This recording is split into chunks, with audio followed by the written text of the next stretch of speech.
Saudi আরবে একটা মেয়ে যখন থাকছে তখন তার কি কালচার সে মেনটেন করছে, আবার সে যখন অস্ট্রেলিয়া বা ইউকের মতো দেশে থাকছে তখন সে কি পোশাকে চলাফেরা করছে, এরকম একটা চমৎকার আপনি ভিডিও করেছিলেন এবং এগুলো মিলিয়ন মিলিয়ন ভিউজ। এটা ওয়াশিংটন ডিসিতে জাস্ট হোয়াইট হাউসের পাশেই। I was really surprised. দুটো বোন তারা যখন হেঁটে যাচ্ছে, আমিও এগিয়ে গেলাম, আমি তাদেরকে জিজ্ঞেস করলাম। They have bodyguard also. Bodyguard, তাদের দুজন বডিগার্ড, এবং তারা শ্যাম দৃষ্টি দিয়ে তাকিয়েছিল।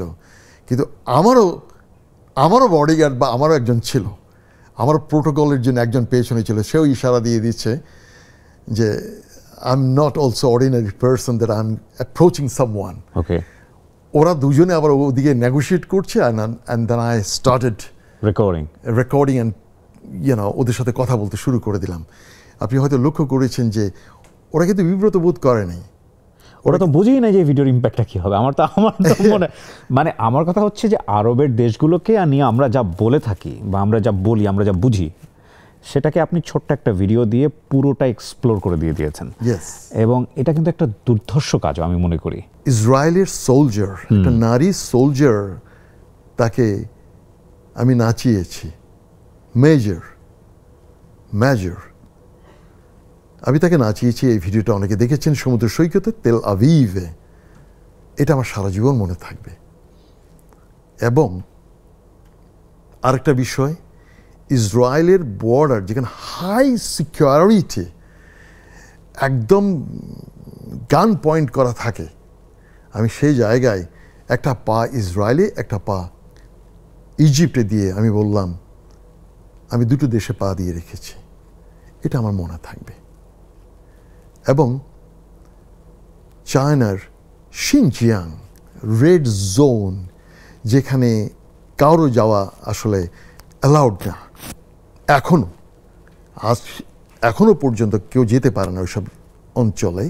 খাসকর এটা হচ্ছে উইগরদের যে সিটি, পুরো সিটিতে দুটো ফরেনার, বনি অ্যান্ড ভেরোনিকা, এবং আমাদের দিকে অনেকে তাকিয়ে থাকে, এরা আসলো কোত্থেকে। কিন্তু অবশ্যই আমাদের গতিবিধি সবসময় মনিটর করত। এবং এখানকার মেয়েরাও কিছুটা পর্দানশীল, তারপরেও ওদের চেহারার ভেতরে আমি ওদের মুখের উপর আমি ক্যামেরা ঢুকিয়ে দিয়েছি এবং আমি করেছি।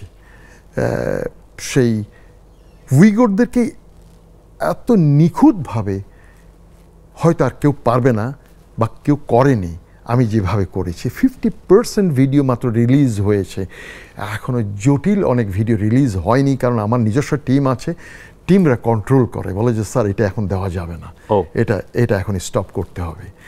অনেক সময় বলেছি যে উইগরদের একটা মসজিদ ভেঙে টয়লেট করা হয়েছে, সেটা কিন্তু যায়নি, কিন্তু ভিডিওটা আছে। আমি সেই মসজিদের পাশে গিয়েছি, শিনজিয়াংয়ের কাশগড়েই। সেই টয়লেটটা কীভাবে ভাঙলো, কতটুকু স্থান টয়লেটে নিল, কতটুকু স্থান তারা লাইব্রেরি করলো, সেটার উপর করেছি। তখন আমি কিছু কথা বলেছি, আমার কিছু কথা এসেছে। তো আমার টিম মেম্বার আমাকে বলল স্যার এটা এখন যাবে না, এটা গেলে আপনার দুশ্মন বেড়ে যাবে। তো ঠিক আছে, কিন্তু একজন ইমাম, মসজিদের ইমাম, যখন জোহর ওয়াক্তে যখন তিনি আমার সাথে একসাথে বসেই রমজানের সময় উনি লাঞ্চ করছেন, ওনাকে জিজ্ঞাসা করলাম উনি ইফতারি করছেন, এটা আমার মনে থাকবে। আমি বললাম এটাতে ইফতারির টাইম? বলেছে রমাদান, দ্যাটস ইট। আমি তো উপবাস ছিলাম তো 4 ঘন্টা 5 ঘন্টা, এখন ইফতারি করছি। তার মানে উইঘরে আমরা যা শুনি, যা হচ্ছে, তা আপনি নিজের চোখে দেখেছেন? আমি যেভাবে দেখেছি, কাশগড়, রক্তাক্ত কাশগড় নামে কি একটা বই কেউ লিখেছে, rubbish. I said that writer was driven by emotion. কিছু ইমোশন তার মধ্যে ড্রাইভ করেছে, তার কলম চলেছে। কোনো রাইটার, কোনো ক্রিয়েটর যখন ইমোশন কর্তৃক প্রভাবিত হয়, রিয়েল কথাটা আসে না। কিন্তু আমার চোখে আমি যা দেখেছি, উইগররা নির্যাতিত নয়, তারা নিয়ন্ত্রিত, কন্ট্রোলড, হ্যাভিলি কন্ট্রোলড। আমি ওখানে 15 দিন ছিলাম, এবং সেখান থেকে ওদের গ্রামে গঞ্জে গহীনে, ওদের যে কোনো সমাজকে জানতে হলে ওদের মেয়েদের সাথে কথা বলতে হবে, দ্যাটস মাই থিওরি।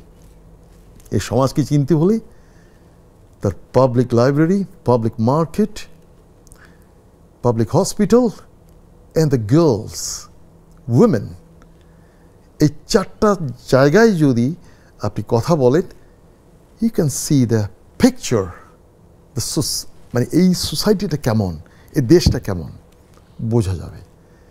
তো আমার দৃষ্টিতে মনে হয়েছে যে কাশগারের যে উইগার, তারা নির্যাতিত নয়, নিয়ন্ত্রিত। এবং তার পাশে কিরগিজস্তানে আমি গিয়েছি। কিরগিজ এরা তো একই রেস। আমার কাছে খুব একটা পছন্দ হয়নি।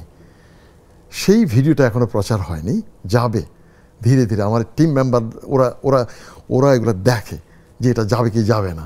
আমি মানুষকে বললাম, আমি জিজ্ঞাসা করলাম ওকে, আর ইউ মুসলিম? ইয়া আম মুসলিম। তো তোমার ব্যবহার এমন কেন? Why do you talk like that? যাই হোক, তো আমি অনেক খুঁটিনাটি অনেক কিছু আমি তুলে ধরতে চেষ্টা করি। এবং কাশগড়টা আমার ছিল বেশি সাকসেসফুল, ইসরায়েল ছিল সাকসেসফুল, আর অনেক কিছুই। ক্রিটিক্যাল সিচুয়েশনে কখনো পড়েছেন কিনা এই ধরনের কাজ করতে গিয়ে? আমি জর্ডানের আম্মানে পড়েছিলাম।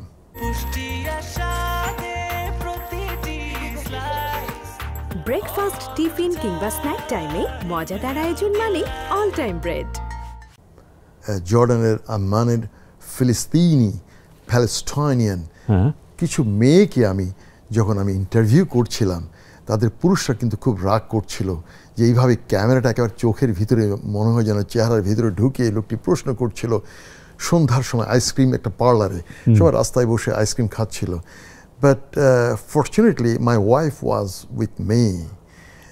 তো ওই লোকগুলো দৌড়ে এসেছে, তুমি এটা কি করছো?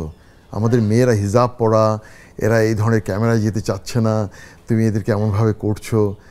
তো সে যাই হোক, আমি আমার ওয়াইফ থাকাতেই হয়তো বা কিছুটা আমি বেঁচে গেছি। তারা চায় না যে এইভাবে বাইরের লোকরা এসে আমাদেরকে ইন্টারভিউ করুক। বিকজ আমার ইন্টারভিউর ধরনটা ছিল অ্যাকচুয়ালি এরা যে প্যালেস্টাইনিয়ান, তারা কি করে, কিভাবে এখানে আছে, কত জেনারেশন ধরে আছে, কিছু টেকনিক্যাল কোয়েশ্চেন করছিলাম। তো সে যা হোক, একটা পুরুষ আমার উপর ব্যাপক চাপ সৃষ্টি করলো, তোমাকে এখন ডিলিট করতে হবে। ওদের তো মাথা মোটা, ওরা তো বুঝতে পারছে না যে ওরা বনি আমিনের সাথে ডিল করছে। আমি ওদের সামনে বললাম, তুমি ডিলিট করো, ক্যামেরা দিলাম, তুমি ডিলিট করো, এটা ডিলিট করো। তো সে ডিলিট করে দিয়েছে। আমি ইয়া আল্লাহ ইয়া হাবিবি বলে আমি ওখান থেকে চলে আসলাম। ও জানে না এটা যে ট্র্যাশ বিনে পড়ে আছে, ওটা যে আমি তুলে আনবো, ওটা ও জানে না। কিন্তু ওর যে রুড, ওর যে ব্যবহারটা, ওটা আমার মনে আছে। এইটাই ছিল আমার একমাত্র সমস্যা, আমি আর কখনো ফেস করিনি।